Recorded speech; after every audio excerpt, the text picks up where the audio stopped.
السلام علیکم دوستو، آج کی کہانی کا نام ہے رمضان میاں۔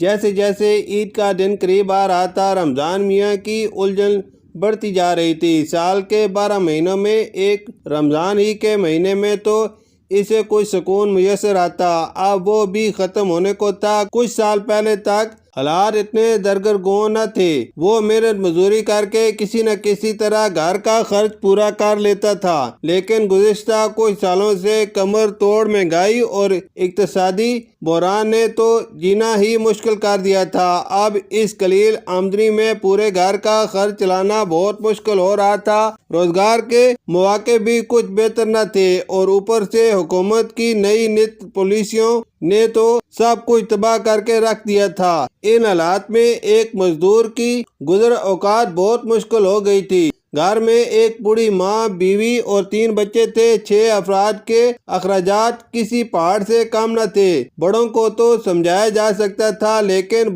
بچے ماننے میں کہاں آتے تھے۔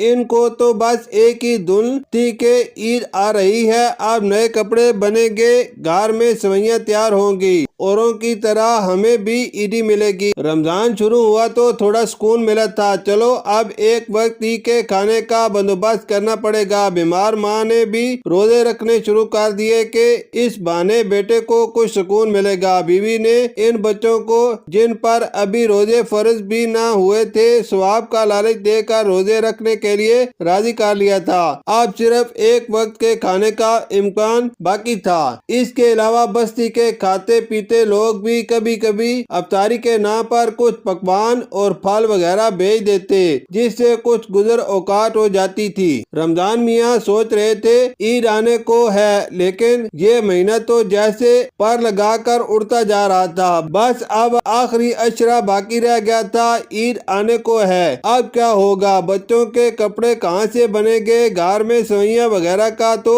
کوئی انتظام ہی نہیں ہے، اور آگے پھر سے 2 وقت کی روٹی کا اہتمام کرنا پڑے گا۔ کاش کہ ساری عمر رمضان کا ہی مہینہ ہوتا۔ شکریہ۔